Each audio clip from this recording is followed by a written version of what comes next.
कोई कहता था इंजीनियर बनेगा, कोई कहता था डॉक्टर बनेगा, कोई कहता था विद्वान बनेगा, कोई बोलता था अरे नहीं वकील बनेगा।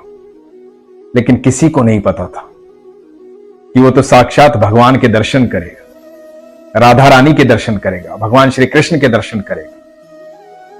ये आज जो अनुभव आपको बताने जा रहा हूं अद्भुत अनुभव है। आंखें बंद करके सुनिएगा, आपको साक्षात दर्शन होंगे भगवान के। हरे कृष्ण दोस्तों, मैं हूं अनुज शर्मा। 1979 बंगाल के जिला बाखरगंज में एक बच्चे का जन्म हुआ, इंदुभूषण बसु। बच्चा बड़ा हुआ, पढ़ाई में अव्वल, बहुत इंटेलिजेंट, बहुत होशियार। सबको लगता था ये बच्चा कमाल करेगा, कहीं प्रोफेसर बनेगा, इंजीनियर बनेगा, डॉक्टर बनेगा। लेकिन किसी को नहीं पता था कि 20-22 साल की उम्र में वो बच्चा अपना घर छोड़ देगा, बाके बिहारी की सेवा में लग जाएगा। 20-22 साल की उम्र में इंदुभूषण जी ने कलकत्ता के नागेंद्र मठ से संत श्री ध्यान प्रकाश जी से दीक्षा ली। उन्होंने इनका नाम रखा ज्योति प्रकाश। ज्योति प्रकाश जी के पिता निशिकांत बासु जी, उन्होंने बचपन से ही सिखाया था कि जो कुछ भी है बस कृष्ण ही है। कृष्ण के अनन्य भक्त थे इनके पिता। बचपन से इनको कृष्ण से मोह था, भगवान से बहुत प्यार करते थे। इसलिए इतनी छोटी सी उम्र में सब कुछ छोड़ करके आ गए वृंदावन, बाके बिहारी की सेवा कर। बाके बिहारी को देखा, बाके बिहारी से मिले, अनन्य भक्त थे, भाव विभोर रहते थे। बाके बिहारी की सेवा करने लगे, फूलों की सेवा। सेवा इतनी आसानी से तो मिलती नहीं है, लेकिन लगाव प्रेम इतना अद्भुत था। कहीं कहीं से फूल चुनकर लाते और बाके बिहारी की सेवा में लगा देते। हुआ यूं कि चोरी करने लगे फूल। अब खरीदते कहां से, पैसे तो थे नहीं। जहां भी फूल लगे दिखते, सुंदर सुंदर फूल दिखते, लाते और भगवान की सेवा में लगा देते। इनको लगता था कि जितने भी फूल वृंदावन में खिलते हैं ना, वो सिर्फ मेरे बाके बिहारी के लिए खिलते हैं, मेरे ठाकुर के लिए खिलते हैं। ये सारा वृंदावन मेरे बाके बिहारी का, मेरे ठाकुर का है।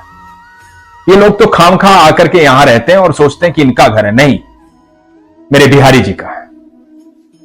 तो जगह जगह से फूल चुनकर लाते और भगवान की सेवा करते। भगवान की सेवा इनको मिल गई थी। अच्छा, इस दौरान हुआ क्या, कहीं भी फूल तोड़ने घुस जाते थे तो कई बार मार भी लगी। लोगों ने गुस्सा भी किया, गालियां भी दी, मारा भी। एक बार तो हवालात भी चले गए। तो ऐसी दशा चल रही थी इनकी। तो वृंदावन में एक सेठ थे, श्री हरगुलाल जी। उन्होंने कहा कि आगे से तुम मेरे बगीचे से फूल ले लेना, कहीं जाने की जरूरत नहीं। तो फिर इन्होंने चोरी बंद कर दी। भगवान के अनन्य भक्त थे, बहुत दिन भगवान की सेवा की। एक दिन लगा कि बहुत दिन हो गए हैं सेवा करते करते, दर्शन ही नहीं दे रहे बाके बिहारी, मिल ही नहीं रहे हैं। तो इनको पता लगा कि नंदगांव है, नंदगांव जाता हूं। वहां तो उनका खुद का घर है, वहां तो जरूर आते होंगे, गैया चराने आते होंगे, अपने दोस्तों के साथ खेलने आते होंगे, वहां जरूर आते होंगे, वहां चलता हूं। और ये चले गए नंदगांव, नंद महल। वहां जाकर के भगवान की सेवा करने लगे। अब नंद महल में रहते रहते भी बहुत दिन हो गए, लेकिन इन्हें ठाकुर कहीं दिखाई नहीं दिए। जब ठाकुर कहीं नहीं दिखाई दिए तो सारा वृंदावन इनको जानता था कि एक फूल बाबा है। उम्र बढ़ती जा रही थी, प्रेम अद्भुत था। तो साधु संतों ने समझाया कि कोई बात नहीं, बिहारी जी के दर्शन हो गए ना, इतनी जिद क्यों कर रखी है।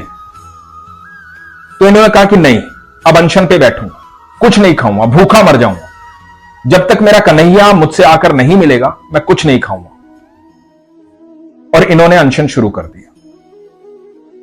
अब अनशन पर बैठ गए, भूख हड़ताल हो गई, जिद थी बिहारी जी से मिलना है। बिहारी जी स्वप्न में आए, बिहारी जी को देखा। बिहारी जी ने कहा कि सुनो, जिद से तो मैं किसी से नहीं मिलता, मैं प्रेम से मिलता हूं। मुझे पाना चाहते हो तो सिर्फ प्रेम रखो, जिद नहीं। उत्तर दिशा की ओर जाओ। जब आंख खुली तो एकदम हड़बड़ाए, भागे। ठाकुर जी ने कहा उत्तर दिशा की ओर जाओ। उत्तर दिशा की ओर क्या? बरसाना। नंदगांव से बरसाना की तरफ बढ़ दिए। चलते रहे चलते रहे चलते रहे। बोले कि बरसाना भेज रहे हैं, राधा रानी रहती है, प्रेम की बात कर रहे हैं मेरे ठाकुर, तो वहीं जाना पड़ेगा। राधा रानी प्रेम है मेरे ठाकुर का, और ठाकुर किसी को भी मिलते हैं तो प्रेम से मिलते हैं, जिद से नहीं मिलते, किसी को भी जिद से नहीं मिलते, उन्हें हट पसंद नहीं है। और भगवान तो प्रेम से ही मिलते हैं, भगवान से हट क्यों करनी है, किस लिए करनी है? प्रेम से पुकारो, ठाकुर जी चले आएंगे। तो ठाकुर जी ने राह दिखाई बरसाना की, बरसाना की तरफ चल पड़े बाबा। अब बरसाना पहुंचे लाडली जी के महल के नीचे, तो वहां एक व्यक्ति मिला। व्यक्ति ने इनको प्रसाद दिया। इनको लगा कि जैसे राधा रानी ने स्वागत किया है। राधा रानी को पता था कि नंदलाल ने भेजा है मुझे, मेरे ठाकुर ने भेजा है मुझे, तो इसलिए प्रसाद पहले भेज दिया ताकि मैं अनशन तोड़ लूं। ये सोचा और वो प्रसाद ग्रहण करके अनशन तोड़ा।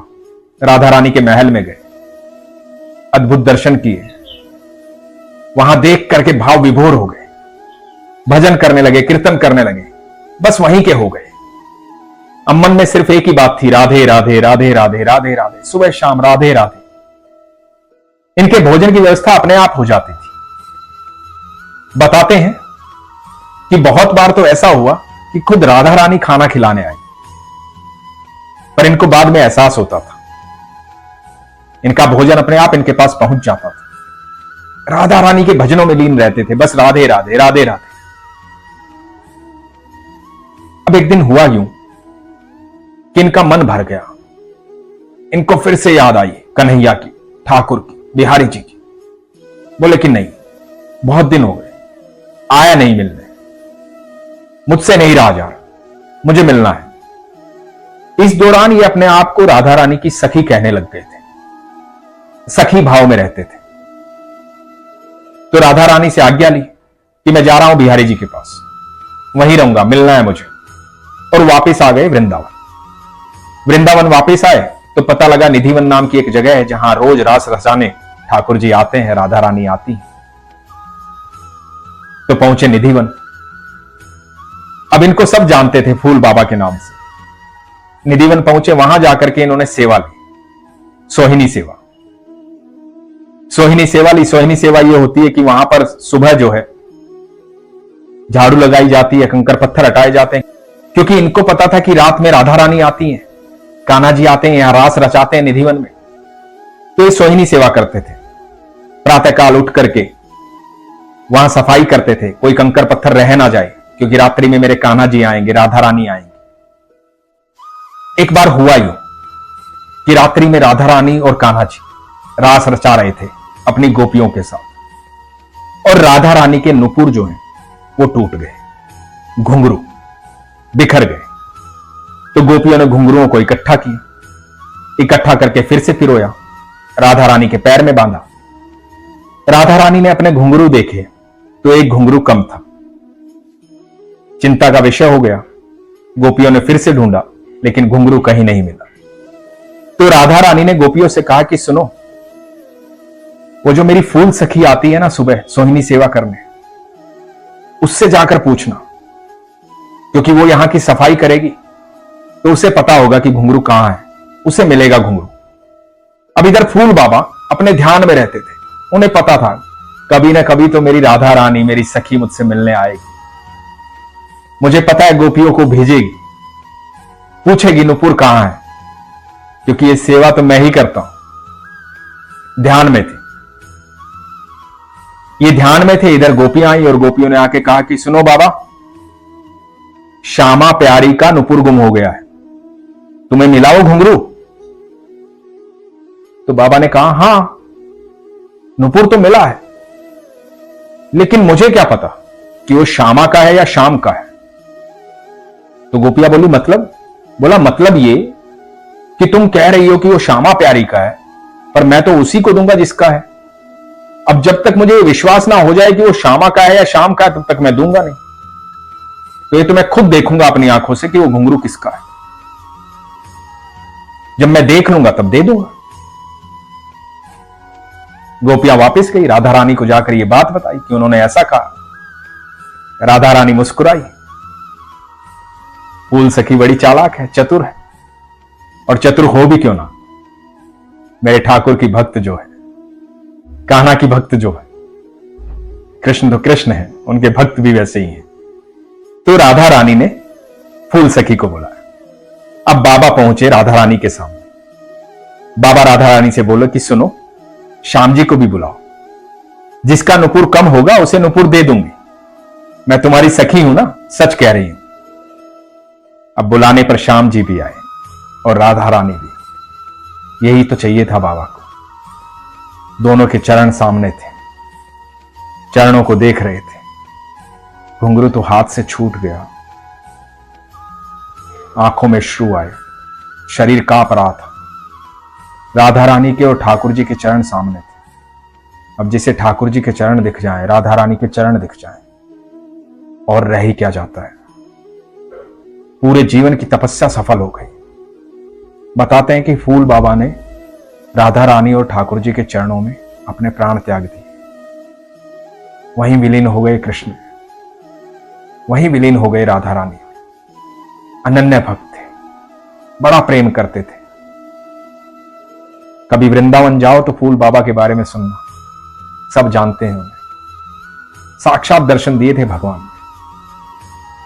कहते हैं कि जैसे हमारे बाके बिहारी बाके हैं, वैसे ही वो फूल बाबा भी बड़े बाके थे, जिद्दी थे, इसलिए फूल तोड़ के लाते थे कहीं कहीं से। भावना देखो कितनी खूबसूरत थी कि मेरा वृंदावन जो है वो सिर्फ मेरे बिहारी का है और किसी का नहीं है। यहां की हर चीज मेरे बिहारी की है, उसी हक से तोड़ते थे। ऐसा प्रेम विरले भक्तों में होता है, अद्भुत भक्त है। ऐसा विश्वास होना चाहिए, ऐसा प्रेम होना चाहिए। फिर तो ठाकुर जी आएंगे मिलने, राधा रानी आएंगे मिलने, जरूर आएंगे। हमेशा अपने विश्वास को मजबूत रखिए, अपना ख्याल रखिए। हरे कृष्ण।